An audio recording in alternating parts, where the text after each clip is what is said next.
इस वीडियो में हम लोग पढ़ने जा रहे हैं comparative balance sheet, comparative PL का format, common size balance sheet और कॉमन साइज पीएल का फॉर्मेट। इसके फॉर्मेट को पढ़ने से पहले मैं एक चीज़ बता दूं कि कंपैरेटिव का बैलेंस शीट और कॉमन साइज का बैलेंस शीट इररिस्पेक्टिव कि भाई बैलेंस शीट इसका है या इसका है, इसका जो पर्टिकुलर्स रहता है ना वो सेम होगा, जो कि मैंने प्रीवियस वीडियो में समझा दिया है। आपको देख सकते हो, डिस्क्रिप्शन में लिंक मिल जाएगी आपको। कहने का मतलब अगर बैलेंस शीट आपको बोला है, चाहे वो कंपैरेटिव चाहे वो कॉमन साइज बैलेंस शीट, तो पर्टिकुलर्स के साइड यही आएगा, इक्विटी एंड लायबिलिटी और असेट्स। ठीक वैसे ही सेम अगर क्वेश्चन में आता है पीएल, फिर वो चाहे कंपैरेटिव का पीएल हो चाहे कॉमन साइज का पीएल हो, उसका भी पर्टिकुलर जो होगा वो सेम रहेगा। मतलब पर्टिकुलर्स मतलब सिर्फ ये चीजें कि उसके अंदर क्या आएगा। तो आपको बस ये याद करना होगा, पीएल के लिए कॉमन साइज आए चाहे कंपैरेटिव आए, उसके पीएल में पर्टिकुलर्स में यही लिखोगे। ठीक, चेंज क्या होता है? चेंज होता है ये नोट नंबर के बाद वाली चीजें। तो अब हम वन बाय वन एक एक फॉर्मेट देखेंगे। ठीक है, तो सबसे पहले हम देखने जा रहे हैं कंपैरेटिव बैलेंस शीट का फॉर्मेट क्या है। तो देखिए, पर्टिकुलर्स मतलब कि जो भी आइटम है भाई, बैलेंस शीट का जो भी आइटम रहता है, इक्विटी एंड लायबिलिटी एसेट, वो सब यहाँ पे आ जाएगा। उसके बाद नोट नंबर, ठीक, फिर प्रीवियस ईयर का जो अमाउंट है वो यहाँ पे, फिर करंट ईयर का जो अमाउंट है वो यहाँ पे आएगा। ठीक है, और अब्सोल्यूट चेंज और परसेंटेज चेंज ये निकालना पड़ेगा। तो देखते हैं कैसे निकालेंगे। देखिए, प्रीवियस ईयर वाले को आप नाम दे दो ए, ठीक, करंट ईयर को नाम दे दिया जाता है बी, एब्सोल्यूट चेंज का नाम होता है सी। अब सी आता कैसे है? बी माइनस ए से।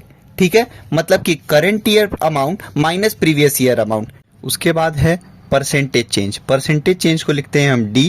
भाई देखो, ए बी सी, तो सी तक आप समझ गए, सी कैसे आएगा? बी माइनस ए करने से। फिर परसेंटेज चेंज आता है सी अपॉन ए इंटू 100, यानी कि absolute change upon previous year का अमाउंट इंटू 100। बस इतनी सी चीज आपको करनी है। ठीक है, अभी सेकेंड वीडियो में क्या करूंगा कि एक चारों का एक एक एग्जाम्पल कराऊंगा, तो आप और अच्छे से समझ जाओगे। ठीक है, तो ये हो गया प्रीवियस ईयर का अमाउंट, ये हो गया करंट ईयर का अमाउंट। यहाँ पे एब्सोल्यूट चेंज आता है current year minus previous year से। फिर आता है परसेंटेज चेंज, कैसे? Absolute change upon previous year into 100, मतलब कि सी अपॉन ए इंटू 100। ठीक, जैसे देखिए, ये कंपैरेटिव बैलेंस शीट का एक एग्जांपल है। तो इसमें जैसे ये मान इसका ले लेते हैं, ये लॉन्ग टर्म बोरिंग का। तो देख रहे हैं, ये प्रीवियस ईयर का अमाउंट, ये करंट ईयर का अमाउंट, ये एब्सोल्यूट चेंज और उसके बाद ये परसेंटेज चेंज। तो देखते हैं, एब्सोल्यूट चेंज का हमने अभी क्या फॉर्मूला पढ़ा था कि बी माइनस ए। तो देखिए, ये 8 लाख, ये 5 लाख, तो 8 लाख माइनस 5 लाख, ये हो गया 3 लाख रुपीज। ठीक है, उसके बाद डी यानी कि परसेंटेज चेंज का हमने क्या फॉर्मूला पढ़ा था? सी अपॉन ए इंटू 100, मतलब यहाँ पे सी कितना है? सी है 3 लाख रुपीज, तो 3 लाख हो जाएगा अपॉन ए कितना है? 5 लाख रुपीज, तो अपॉन 5 लाख, ठीक, इंटू 100 कितना आ गया? ये 60। तो ऐसे ही मतलब सबका अमाउंट पहले आप प्रीवियस ईयर करंट ईयर का अमाउंट पुट कर दोगे, उसके बाद फिर ये आ जाएगा बी माइनस ए करके, और ये आ जाएगा सी अपॉन ए इंटू 100 करके। ठीक है, और एक चीज ध्यान रखना कि कंपैरेटिव बैलेंस शीट में जैसे यहाँ लिखा रहता है टोटल, तो अमाउंट को तो टोटल करते हो प्रीवियस ईयर वाले और करंट ईयर वाले, और ये जो एब्सोल्यूट चेंज है ये भी। ठीक है, जैसे ये लिखा है 5 लाख, 3 लाख, 8 लाख टू 10 19। ठीक है, लेकिन जो परसेंटेज वाला है यहाँ पे क्या लिखा हुआ है? ये परसेंटेज में है, तो भूल से भी जब इसको ऐड करना, इसको ऐड करना, इसको ऐड करना, तो इसको मत ऐड कर लेना कि यार ये तो टोटल है इसको भी ऐड कर लेना। नहीं, कंपैरेटिव वाले फॉर्मूले में ये गलती हमको नहीं करनी है। कंपैरेटिव वाले में टोटल में आप यहाँ तक कर लिए, उसके बाद इसको भी वैसे ही निकालोगे। देखो, ये 9 लाख रुपीज है सी, तो 9 लाख लिख लो यहाँ पे, अपॉन ये 15 लाख रुपए है ए, तो अपॉन 15 लाख कर दो, ठीक, इंटू 100 कितना हो गया? ये 60। तो कहने का मतलब कंपैरेटिव वाले में बस अमाउंट ऐड होते हैं तीनों, लेकिन परसेंटेज ऐड नहीं होता है। सेम फॉर्मूले से ये भी निकलता है। अब हम पढ़ेंगे कंपैरेटिव स्टेटमेंट ऑफ पीएल। तो एक चीज बहुत अच्छी है कि कंपैरेटिव बैलेंस शीट का अगर आपको ये याद हो गया फॉर्मेट, तो सेम फॉर्मेट है कंपैरेटिव पीएल का। देखो same, particulars, note number, previous year, current year, absolute change और परसेंटेज चेंज। और तो और इसको जैसे ए देते थे नाम, तो ए दे दो, इसको बी, इसको सी, तो वैसे ही सी का फॉर्मूला क्या था? बी माइनस ए, तो यहाँ लिख दो आप बी माइनस ए। उसके बाद परसेंटेज चेंज क्या रहता है? डी रहता है, और डी का फॉर्मूला हमने अभी क्या पढ़ा? सी अपॉन ए इंटू 100। कहने का मतलब कि absolute change upon previous year into 100। ठीक है, देखिए ये कंपैरेटिव पीएल का है, सेम वही फॉर्मेट रहेगा और जैसे हम बैलेंस शीट में निकालते थे वैसे ही निकालेंगे। जैसे देखिए एक का निकाल के दिखा दे रहा हूँ, ये बी माइनस ए कर दिए तो ये तो सी आ गया, और डी कैसे आता है, सी अपॉन ए इंटू 100, तो ये है 2,50,000 रुपीज अपॉन कर देंगे हम 10 लाख रुपीज से इंटू 100, कितना आ गया ये 25। ठीक है, दूसरी चीज अभी मैंने आपको बताया कि कंपैरेटिव के बैलेंस शीट और कंपैरेटिव के पीएल में अमाउंट तो ऐड होता है, लेकिन जहां पे ऐड करना होता है तो परसेंटेज वाले को भूल से भी मत ऐड करना। जैसे यहाँ पे ये ऐड हो रहा है तो पता चला 25 + 0 25 कर दिए, नहीं, ये गलती नहीं करनी है। यहाँ पे क्या करोगे, ये सी अपॉन ये टोटल वाला जो अमाउंट है 2,50,000, इसको अपॉन ए करोगे इंटू 100 करोगे तो वो जो अमाउंट आएगा वही लिखोगे। ठीक है, अब हम पढ़ने जा रहे हैं कॉमन साइज का बैलेंस शीट। तो कॉमन साइज का बैलेंस शीट और पीएल इसमें भी थोड़ा बहुत डिफरेंस है। जैसे अभी हमने कंपैरेटिव का पढ़ा तो कंपैरेटिव बैलेंस शीट और कंपैरेटिव पीएल का पूरा फॉर्मेट सेम है, ठीक, लेकिन कॉमन साइज बैलेंस शीट और कॉमन साइज पीएल में थोड़ा डिफरेंस है। तो पहले कॉमन साइज बैलेंस शीट देख लें। इसका फॉर्मूला है पर्टिकुलर्स नोट नंबर, केवल मतलब इसमें 4 ब्लॉक बनेंगे। पहले particulars note number, absolute amount और परसेंटेज ऑफ, क्योंकि ये बैलेंस शीट है ना तो फिर percentage of balance sheet total. ठीक है, ऐसे ही जब आप यहां पे देख रहे हो common size statement of PL लिखा हुआ है ना, तो सेम वही चलेगा, पर्टिकुलर्स नोट नंबर फिर उसका एब्सोल्यूट अमाउंट। अब यहां पे ये पीएल है तो percentage of revenue from operation यहां पे रहेगा। ठीक, तो पहले बैलेंस शीट वाला देख ले जरा हम, बस 4 ब्लॉक हो गया। अब इसमें कुछ ए बी सी डी कुछ लिखने की जरूरत नहीं है। यहाँ पे सेम वही कि भाई यहाँ पे हो जाएगा आपका प्रीवियस ईयर वाला अमाउंट, यहाँ पे हो जाएगा आपका करंट ईयर वाला अमाउंट। ठीक है, अब यहाँ क्या लिखा है, percentage of balance sheet total. ये आएगा कैसे, अभी दिखा देता हूं आपको। देखिए ये है एक कॉमन साइज बैलेंस शीट का फॉर्मेट। और पहली चीज मैंने आपको बता रखा है, बैलेंस शीट कोई भी हो पर्टिकुलर्स तो सेम ही रहने हैं ना उसके, तो पर्टिकुलर्स हो गया यहाँ पे, उसके बाद ये हो गया एब्सोल्यूट अमाउंट और percentage of balance sheet total. यहाँ लिखोगे previous year, current year, previous year और करंट ईयर। ठीक, अब देखिए आएगा कैसे, ये है 18। सबसे पहले आप क्या कर लेना, सबसे पहले आपका काम, आपको पता है कि बैलेंस शीट में केवल 2 ही होते हैं, एक होता है इक्विटी एंड लायबिलिटी, एक होता है असेट्स। तो पहले आप क्या करोगे, इक्विटी वाले को ऐड कर लोगे। जैसे देखो यहाँ पे 18 4 14 4, बस इतना ही था इक्विटी एंड लायबिलिटी में। ठीक है, तो इसको ऐड कर लिया इन्होंने, 18 + 4 + 14 + 4, कितना आ गया, ये 40 आ गया। ठीक है, तो 40 यहाँ पे लिख दिया। ऐसे ही इसको भी इन्होंने ऐड कर दिया।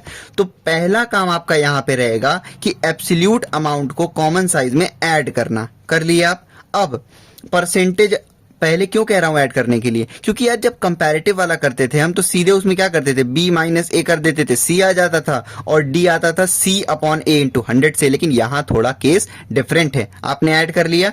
यहां क्या लिखा है, percentage of balance sheet total, कैसे आएगा, देखो ये है सेम ईयर, मतलब ये प्रीवियस ईयर, ये करंट ईयर। तो प्रीवियस ईयर वाले में प्रीवियस ईयर का परसेंटेज और करंट ईयर वाले में करंट ईयर का परसेंटेज। तो इसका देखते हैं हम सबसे पहले कैसे आया। ये 18 था ये 2018 में, और इसका टोटल कितना है बैलेंस शीट का, 40।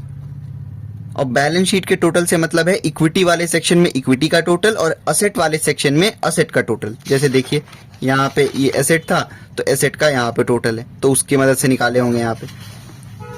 तो ये है आपका 18, तो लिखिए 18 डिवाइड बाय इक्विटी का टोटल कितना है 40 हो गया, इंटू 100 कर दीजिए, देखिए आ गया 45। ठीक, ऐसे ही ये कितना है 4 है, तो 4/40 इंटू 100। ठीक, कितना आ गया 10 आ गया। ठीक, 2019 का देख लीजिए 5.40 है सेकंड वाले में, तो 5.40 अपॉन टोटल कितना है 45 इंटू 100 कितना आ गया 12, देखिए 12 आया। ठीक, दूसरी चीज कंपैरेटिव को कराते वक्त मैंने बताया था कि इसको ऐड करोगे, इसको ऐड करोगे, सी वाला ऐड करोगे, लेकिन परसेंटेज को ऐड नहीं करते थे। लेकिन ध्यान रखना, जब क्वेश्चन में कॉमन साइज का पीएल या कॉमन साइज का बैलेंस शीट आए तो परसेंटेज जहां पे टोटल होता है वो ऐड कर लोगे आप। और यही इसका फायदा है कॉमन साइज वाले का, कि इसका आपको उसी समय पता चल जाएगा कि आपने आंसर सही सॉल्व किया है कि नहीं। जैसे देखो इक्विटी का ये परसेंटेज था 45 प्लस 10 प्लस 35 प्लस 10 कितना आ गया ये 100। तो ये हमेशा ही 100 आएगा, पहली बात तो ये ध्यान रखो। तो एक तरीके से आप क्या करोगे, जैसे फॉर्मेट क्या कहता है आपका कि अमाउंट अपॉन बैलेंस शीट का टोटल इंटू 100, तो यहां पे अमाउंट कितना है 40 और बैलेंस शीट का इधर वाले इक्विटी में टोटल कितना है 40 ही है, अपॉन 40 कर दिए इंटू 100, तो ये हमेशा टोटल वाला जो है वो 100 ही आएगा। ठीक, तो एक बार तो आप ये पता चल गया कि 100 आना है, और इसको आप ऐड करके देख लेना, अगर इन सबको ऐड करने पे 100 ना आए तो समझ जाना कि आपसे कोई गलती हुई है। ऐसे ही एसेट्स वाले में देखिए, यहाँ पे केवल दो थे, एक नॉन करेंट एसेट एक करेंट एसेट, तो यहाँ पे ऐड कर लिया, इसको टोटल आ गया। ठीक, परसेंटेज कैसे निकालते हैं, 28 था नॉन करेंट एसेट का, तो 28 अपॉन एसेट का टोटल कितना है प्रीवियस ईयर में 40, तो 28 अपॉन 40 इंटू 100 कितना आ गया 70। ठीक है, अच्छा देखो एसेट वाले को भी ऐड कर रहे हो, कितना आ रहा है 70 प्लस 30 100, 68 प्लस 32 100, इसका मतलब ये सही आया है। क्यों, क्योंकि यार टोटल वाला तो इसमें हमने पढ़ा है कि 100 ही आना चाहिए। ठीक, लास्ट है कॉमन साइज का पीएल, तो इसमें भी वही सिर्फ 4 column, particulars, note number, absolute amount, percentage of, यहाँ बैलेंस शीट था तो percentage of balance sheet total, यहाँ पीएल है तो पीएल में सबसे पहले आता है रेवेन्यू फ्रॉम ऑपरेशन, तो यहाँ पे रेवेन्यू फ्रॉम ऑपरेशन का परसेंटेज लेना है। ठीक है, और सेम वही इसके अंदर भी 2 सब कॉलम रहेंगे, प्रीवियस ईयर, करंट ईयर, और इसके अंदर भी 2 सब कॉलम रहेंगे, प्रीवियस ईयर और करंट ईयर का अमाउंट। ठीक, देखिए जैसे इलस्ट्रेशन नंबर 7 है। ठीक, और हमने पढ़ रखा है कि पीएल चाहे किसी का भी हो, कॉमन साइज का चाहे कंपैरेटिव का, पर्टिकुलर्स तो सेम ही होने हैं, पहली चीज। दूसरी चीज, अभी हमने कॉमन साइज का फॉर्मेट पढ़ा कि particulars, note number, absolute amount, और पीएल के केस में आता है रेवेन्यू फ्रॉम ऑपरेशन, इसलिए percentage of revenue from operation हो जाएगा। ठीक, अब जो ये परसेंटेज लेना है रेवेन्यू फ्रॉम ऑपरेशन का, भूल से भी ये टोटल रेवेन्यू का मत लेने लगना, साफ साफ लिखा है यार रेवेन्यू फ्रॉम ऑपरेशन, इसका लेते हैं, जो फर्स्ट वाला आइटम है उसका, रेवेन्यू फ्रॉम ऑपरेशन का। ठीक, सबसे पहले आपने अमाउंट पुट कर देना है, जैसे रेवेन्यू फ्रॉम ऑपरेशन का प्रीवियस ईयर का था 25 लाख, करंट ईयर का था 40 लाख, ऐसे ही अदर इनकम का था 50,000, करंट ईयर का था 1,60,000, ऐड कर दिए, आ गया टोटल रेवेन्यू। ठीक, फिर इसको भी ऐड कर दिया, आ गया ये अमाउंट। हाँ, अभी इसको छोड़ दो आप परसेंटेज वाले को, फिर वैसे ही क्या कहते हैं, एक्सपेंसेस के जो जो अमाउंट थे वो सारे लिखे, टोटल रेवेन्यू में से एक्सपेंसेस लेस किए, तो आ गया प्रॉफिट बिफोर टैक्स। ठीक है, ऐसे ही यहाँ पे भी ये सारे एक्सपेंसेस थे, ऐड कर लिया हमने इनको और टोटल रेवेन्यू में लेस कर दिया। ठीक, अब देखो ये percentage of revenue from operation लिखा है ना, तो यहाँ कितना अमाउंट है 25 लाख रुपए, तो लिखो कैलकुलेटर पे 25 लाख रुपए divide by revenue from operation का अमाउंट कितना है प्रीवियस ईयर में 25 लाख रुपए ही है, अपॉन 25 लाख इंटू 100, देखो 100 आ गया। कहने का मतलब जब हम बैलेंस शीट वाला कॉमन साइज बनाते हैं तो उसमें क्या चीज 100 आता है, उसमें 100 आता है आपका ये इक्विटी का टोटल और असेट्स का टोटल 100 आता है। ठीक, क्योंकि यहाँ पे इसी का तो हम परसेंटेज ले रहे थे, लेकिन जब पीएल का हम ले रहे हैं तो हम किसका परसेंटेज ले रहे हैं, रेवेन्यू फ्रॉम ऑपरेशन का, इसलिए पीएल वाले क्वेश्चन में रेवेन्यू फ्रॉम ऑपरेशन 100 आएगा, हमेशा ध्यान रखना। ठीक, अब सेकंड वाला सेम वैसे ही निकलेगा, 50,000 है तो 50,000 डिवाइड बाय ये 25 लाख रुपए है प्रीवियस ईयर का, तो 25 लाख, अब सॉरी ये 50,000 हो गया, उसके बाद upon total revenue from operation है 25 लाख रुपए इंटू 100 कितना आ गया 2, तो यहाँ हमने 2 लिख दिया। ठीक, ऐसे ही देखो इधर वाले का निकल जाएगा, ये 4 लाख है और 4 lakh upon revenue from operation इतना, सॉरी 40 लाख है और रेवेन्यू फ्रॉम ऑपरेशन भी इतना ही है, तो ये 1 हो जाएगा इंटू 100, तो ये 100 ही आ गया। ठीक, दूसरी चीज ये अदर इनकम लिख रखा है, तो 1,60,000 है, तो 1,60,000 rupees divide by revenue from operation कितना है करंट ईयर में 40 lakh rupees, upon 40 lakh into 100 कितना आ गया 4। ठीक है, और हमने क्या पढ़ा था कि कंपैरेटिव में जहां ऐड करना होता है हम ऐड नहीं करेंगे। ठीक, लेकिन कॉमन साइज के पीएल और कॉमन साइज के बैलेंस शीट में हम ऐड कर लेते हैं परसेंटेज को भी। देखो यहाँ पे 100 प्लस 2 कितना आ रहा है 102, क्योंकि यहाँ पे ऐड हो रहा है ना, तो परसेंटेज को भी ऐड कर दे रहे हैं। 100 प्लस 4 कितना हो रहा है 104। ऐसे ही देखो आप ये एक्सपेंसेस के सारे अमाउंट को ऐड करते हैं ना, पहले हम 74 6 4, तो ये आ गया 84। ठीक, अब ये भी चेक हो जाएगा कि ये जो ऐड कर रहे हैं यहाँ पे 102 आना चाहिए। तो अब हम चेक कर लेते हैं हमने सही किया है कि नहीं। ये टोटल रेवेन्यू कितना है 25,50,000, तो यहाँ लिखो प्रीवियस ईयर का amount upon revenue from operation कितना है प्रीवियस ईयर में 25 लाख रुपए इंटू 100 कर दो, कितना आ गया 102। तो कॉमन साइज के पीएल और कॉमन साइज के बैलेंस शीट को आप एग्जाम में ही चेक कर सकते हो कि आपने सही सॉल्व किया है कि नहीं किया है।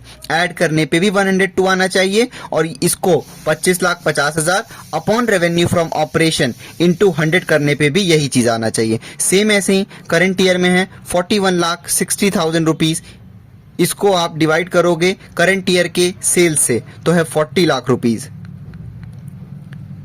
इंटू 100, सॉरी ये हो गया 41,60,000 rupees divide by 40 lakh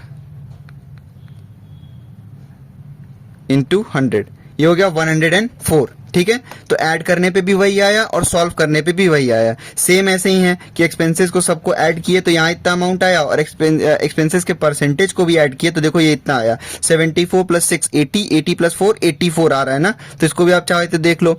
total expenses का अमाउंट कितना है 21 लाख, तो 21 लाख हो गया अपॉन प्रीवियस ईयर का revenue from operation 25 lakh into 100, कितना हो गया 84। ठीक, तो ये आप एग्जाम में ही चेक कर सकते हो कि आंसर सही आ रहा है कि नहीं आ रहा है। नेक्स्ट वीडियो में मैं इन सब के क्वेश्चंस करा दूंगा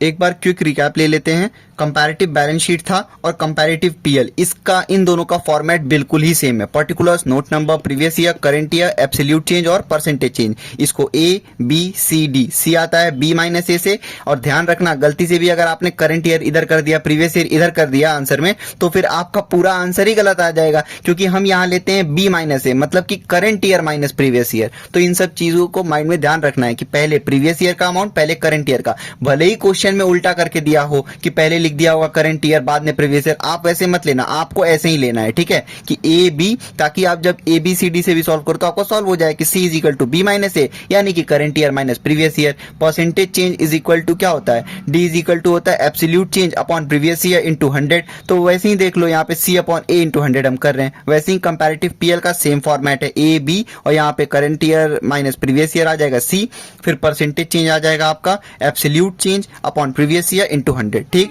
कॉमन साइज बैलेंस शीट और कॉमन साइज पीएल, इसका बस ये चीज अलग है। बाकी इसमें केवल 4 इन दोनों में बनते हैं, particulars, note number, absolute amount और परसेंटेज ऑफ। बैलेंस शीट है तो बैलेंस शीट के टोटल का परसेंटेज लेना है। जब कॉमन साइज है तो कॉमन साइज में पहला आइटम आता है रेवेन्यू फ्रॉम ऑपरेशन, तो यहाँ पे percentage of revenue from operation ले लेते हैं। ठीक, तो particulars, note number, absolute amount, percentage of revenue from operation. यहाँ प्रीवियस ईयर, करंट ईयर का अमाउंट, यहाँ प्रीवियस ईयर और करंट ईयर का परसेंटेज, यहाँ प्रीवियस ईयर और करंट ईयर का अमाउंट और यहाँ प्रीवियस ईयर और करंट ईयर का परसेंटेज।